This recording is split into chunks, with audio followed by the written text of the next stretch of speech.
बिस्मिल्लाहिर्रहमानिर्रहीम। अस्सलाम वालेकुम dear students. Third semester ADA, ADS और एडीपी, इसके अलावा बीएस, इनके थर्ड सेमेस्टर के अंदर पाकिस्तान स्टडीज़ का एक सब्जेक्ट है। बेसिकली ये वो सब्जेक्ट है जिसको हिस्ट्री में हमेशा निगलेक्ट किया गया। ये वो सब्जेक्ट है जिसको कभी पढ़ाया नहीं जाता, लेकिन क्योंकि बीएस के अंदर अभी यूनिवर्सिटीज़ ने मार्किंग काफ़ी स्ट्रिक्ट कर दी है, तो मुझे लगता है कि बच्चों को ये पढ़ना पड़ेगा। और जहाँ तक इसके कोर्स आउटलाइन की बात है, तो भाई इसका कोर्स बहुत ज़्यादा लेंथी कोर्स है। बेसिकली तो शायद ये पूरे एक साल का कोर्स है जो एक सेमेस्टर के अंदर जिसको पढ़ाया जा रहा है। और जहाँ तक इसकी इम्पोर्टेंस की बात है, तो आपको ना सिर्फ ये कि अपने होमलैंड के बारे में बहुत कुछ सीखने को मिलेगा, बल्कि जब आपकी डिग्री कंप्लीट हो जाती है, आप जॉब्स के लिए ट्राई करते हैं, चाहे वो कोई सिंगल पेपर हो या इसके अलावा आप CSS PMS में जाते हैं, तो वहाँ पे 100 मार्क्स का ये पेपर होता है। और ये जो सिंगल पेपर होते हैं PPSC FPSC के, तो वहाँ पे भी 10 से 15 नंबर जो है वो इस सब्जेक्ट से कवर होते हैं। आई विश के इस लेवल पर आप इस सब्जेक्ट को समझ के पढ़ें, पास होने के लिए नहीं, for the sake of knowledge आप इस सब्जेक्ट को पढ़ें। आज के इस लेक्चर के अंदर हम इस सब्जेक्ट की जो कोर्स आउटलाइन है उसको डिस्कस करेंगे, और ये देखेंगे कि इस BS प्रोग्राम के लिए या ADA ADS प्रोग्राम के लिए हमें कौन से टॉपिक्स को अच्छी तरह से तैयार करना है, ताकि आप एग्ज़ाम्स के अंदर अच्छा स्कोर कर सकें।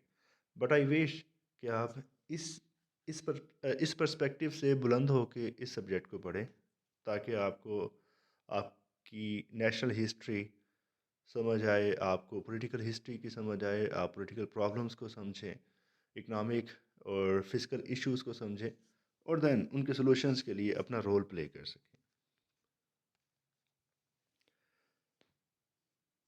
लाइक एवरी BS सब्जेक्ट, ये सब्जेक्ट भी जो है ये 15 वीक्स में डिवाइडेड है, और ये जो 15 वीक्स हैं, ये 3-3 वीक के 5 चैप्टर्स में इसको फर्दर जो है कैटेगराइज किया गया है। Chapter 1 basically independence movement and creation of Pakistan को डील करता है। अब इंडिपेंडेंस मूवमेंट इसको स्टार्ट किया जाता है फ्रॉम 1857 और up till we got freedom in 1947। तो ये 90 ईयर्स की हिस्ट्री है। आपके इस पूरे आउटलाइन के अंदर अगर हम इनको क्वेश्चंस में डिवाइड करें तो 42 टॉपिक्स बनते, और इन 42 टॉपिक्स में से जो आपका चैप्टर 1 है, ये सिंगल हैंडेडली ये 24 टॉपिक्स को कवर करता है। तो हम ये कह सकते हैं कि चैप्टर 1 आपका हाफ ऑफ द सिलेबस है। इसमें जो पहला टॉपिक है, that is theoretical discussion on nation and nationalism. तो यहाँ पे हमने समझना है कि नेशन क्या होती है और नेशनलिज्म क्या होता है। इन दो चीज़ों को समझने के बाद, नेशन को जस्ट हमने उसकी डेफिनेशन को नहीं समझना, बल्कि जो उसके इंग्रेडिएंट्स होते हैं वो हमने समझने हैं। और नेशनलिज्म क्या होता है, इसके हमने बेसिक थीम को समझना है। फिर हमने टू नेशंस थ्योरी को भी यहाँ पे समझना है। लेकिन जैसे पहले पाकिस्तान स्टडीज़ के अंदर होता था कि कायदे आज़म ने क्या कहा, अल्लामा इकबाल ने क्या कहा, हमने उस तरह से इसको नहीं पढ़ना। हमने इसको जनरली स्टडी करना है कि टू नेशन आइडियालॉजी बेसिकली थी क्या। सेकंड टॉपिक है the war of independence and its impact. तो वार ऑफ इंडिपेंडेंस जो कि 1857 में हुई थी, और उसके इम्पैक्ट क्या हुए थे। अ, ये ये कैसे शुरू हुई थी, इसका इसकी नाकामी की क्या वजूहात थी, और इसके इम्पैक्ट्स क्या हुए थे। इसको हमने इस पर्सपेक्टिव से पढ़ना है। ये जो पहले दो टॉपिक्स हमने डिस्कस किए हैं 1 और 2, ये दोनों पॉसिबल लॉन्ग क्वेश्चंस हो सकते हैं। लेकिन जो नेक्स्ट 4 टॉपिक्स हैं, 3, 4, 5 एंड 6, यहाँ से लॉन्ग क्वेश्चन बन तो सकता है, लेकिन ये इम्पॉर्टेंट नहीं है। जिसके अंदर the third topic is Urdu Hindi controversy, जो कि 1867 में स्टार्ट हुई थी फ्रॉम द बनारस। और बनारस से ये जो मूवमेंट एक स्टार्ट हुई थी वो ये थी कि उर्दू रस्मुल ख़त को, नूरी नस्तालीक को अब रिप्लेस किया जाए संस्कृत के साथ, जो कि उसका एक राइटिंग पैटर्न है देवनागरी, उसके साथ नूरी नस्तालीक को रिप्लेस कर दिया जाए। बोलने में दोनों ज़ुबानें एक जैसी थी, लेकिन लिखने में जो है इन दोनों के दरमियान ज़मीन आसमान का फ़र्क है। तो यहाँ से सर सैयद अहमद ख़ान ने फ़र्स्ट टाइम मुस्लिम्स के लिए नेशन का टर्म जो वर्ड है वो यूज़ किया था।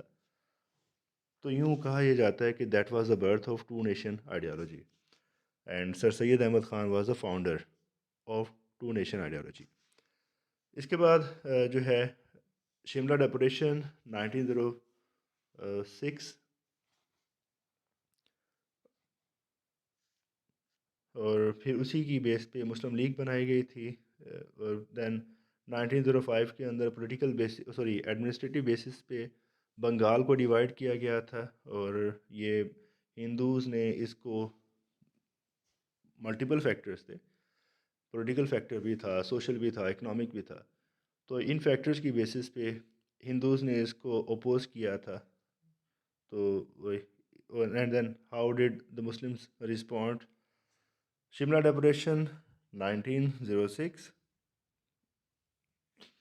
पहले भी है, दोबारा इसको मेंशन किया गया। और 1906 में शिमला डेपुटेशन के बाद मुस्लिम लीग की बुनियाद रखी गई। ये जो मुस्लिम लीग वाला क्वेश्चन है ये आपका पॉसिबल थर्ड लॉन्ग क्वेश्चन है। मुस्लिम लीग क्यों बनाई गई थी, इसके ऑब्जेक्टिव्स क्या थे, कैसे ये इवॉल्व हुई? इसके बाद है जी government of India act 1909, topic number 8। Topic number 9 Lucknow pact in 1916। ये भी इंपॉर्टेंट हो सकता है as a long question. That was a turning point in the struggle for independence. Tenth topic बनता है गवर्नमेंट ऑफ इंडिया एक्ट 1919। फिर इसके बाद तीन इंपॉर्टेंट टॉपिक्स हैं। खिलाफत मूवमेंट, कायदे आज़म के 14 पॉइंट्स और इलामा इकबाल का खुतबा इलाहाबाद। ये आपके, अगर मैं इंपॉर्टेंट टॉपिक्स के हवाले से इसको कैटेगराइज करूँ तो तीन टॉपिक्स हमने पहले डिस्कस किए थे। ये टॉपिक नंबर, बल्कि हाँ, 4 टॉपिक्स हमने पहले डिस्कस किए थे, तो तीन ये ऐड कर लें, यहाँ तक हमारे 7 पॉसिबल लॉन्ग क्वेश्चंस हो जाते हैं। इसके बाद है जी round table conferences, government of India act 1935। ये इतने इंपॉर्टेंट टॉपिक्स नहीं हैं, लेकिन आपको इनको समझना चाहिए। फिर आती है Congress ministries, the government of Congress that was establish in 1937 and lasted up 1939। 2 साल में इस हुकूमतों ने क्या क्या इकदाम किए थे? तो अगेन ये एक इम्पॉर्टेंट क्वेश्चन है, क्योंकि कहा यह जाता है कि पाकिस्तान मुस्लिम लीग ने नहीं, कांग्रेस ने बनाया था। ये जो कांग्रेस की 2 साल की हुकूमत थी, इसने मुस्लिम्स को ये सोचने पर मजबूर किया कि they need a separate homeland. यही वजह है कि जैसे ही ये मिनिस्ट्रीज़ ख़त्म हुई तो next year, very next year, Muslim League ने अलग वतन के लिए करारदाद पास कर ली। जबकि 1930 में अल्लामा इकबाल ने ये कंसेप्ट दिया था, और 39-40 तक इसके ऊपर कोई डेवलपमेंट नहीं हुई थी। और लाहौर रेजोल्यूशन ऑफ 1940। फिर इसके बाद है जी Cripps mission, Shimla conference, elections of 45 and 6, cabinet mission plan, 3 June plan, and the Indian independence act. तो आउट ऑफ दीज 24 टॉपिक्स, हमारे लिए जो पॉसिबल लॉन्ग क्वेश्चंस हैं वो टॉपिक नंबर 1 था, theoretical discussion on nation and nationalism, war of independence. Topic number 2 हो गया। Topic number 3 Muslim League. Topic number 4 Lucknow act. Topic number 5 Khilafat movement. Topic number 6 Quaid-e Azam 14 point. And topic number 7 is Allama Iqbal's Allahabad address. Topic number 8 is Congress ministries, and topic number 9 is Lahore resolution. At least ये वाला chapter जो है ये आपको 2 long questions ज़रूर देगा exams में। फिर आता है चैप्टर नंबर 2। यहाँ पर हमने land and climate of Pakistan को डिस्कस करना है। क्लाइमेट बिल्कुल भी इंपॉर्टेंट नहीं है, लैंड ऑफ पाकिस्तान इंपॉर्टेंट है। तो लैंड फॉर्म्स में पाकिस्तान को 6 हिस्सों में डिवाइड किया जाता है, northern highland, western mountains, etcetera. तो जब हम इन टॉपिक को वन बाय वन डिस्कस करेंगे तो डिटेल्स के अंदर हम इन चीज़ों को समझेंगे। तो आपका एक टॉपिक ये बनता है, दूसरा बनता है क्लाइमेट एंड एनवायरनमेंट के ऊपर, और तीसरा जो है वो बनता है द पीपल ऑफ पाकिस्तान। तो आउट ऑफ ऑल दीज जो फर्स्ट है लैंड फॉर्म्स, ये सबसे ज़्यादा इम्पोर्टेंट है। तो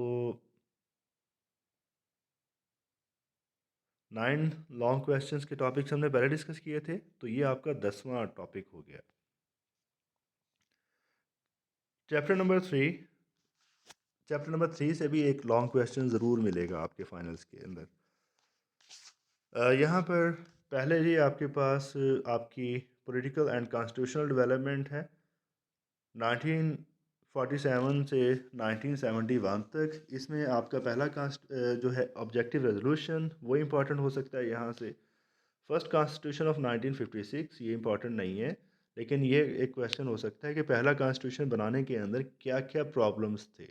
तो objective resolution and the problems in the making of the first constitution. बाद की डेवलपमेंट्स जो है, मतलब पहला कॉन्स्टिट्यूशन आया वो ख़त्म हो गया, दूसरा कॉन्स्टिट्यूशन आया 62 में, 69 में, वो भी ख़त्म हो गया। तो मुझे नहीं लगता कि ये एग्ज़ाम्स के हवाले से इंपॉर्टेंट है, क्योंकि ये दोनों कॉन्स्टिट्यूशन जो हैं ये एब्रोगेट हो चुके हैं। तो जो पॉसिबल आपका क्वेश्चन बनता है वो ऑब्जेक्टिव रेजोल्यूशन और प्रॉब्लम्स। इसके बाद जो 71 से ऑनवर्ड्स की हिस्ट्री है वो इम्पॉर्टेंट है, और उसके अंदर भी जो 1973 का कॉन्स्टिट्यूशन है ये इम्पॉर्टेंट है।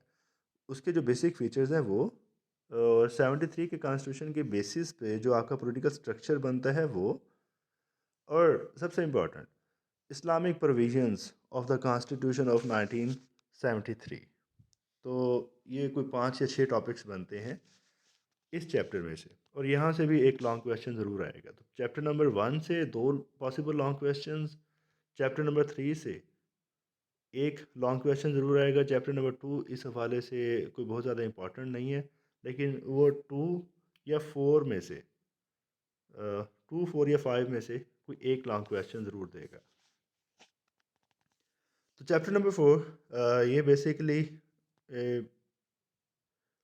अच्छा हाँ, चैप्टर नंबर 3 के अंदर ही जब हमने इस हिस्ट्री को डिस्कस कर लिया, तो उसके बाद पाकिस्तान के अंदर लोकल सेल्फ गवर्नमेंट, क्योंकि अभी लोकल गवर्नमेंट के इलेक्शंस जैसा कि आज कराची में हो रहे हैं, सिंध में हो रहे हैं, इसके बाद पंजाब, इस्लामाबाद में भी ऑलरेडी, सॉरी हाँ, इस्लामाबाद में भी नहीं हुए, पंजाब, इस्लामाबाद, KPK एट्सेट्रा, इन सब के अंदर लोकल गवर्नमेंट के इलेक्शंस होंगे।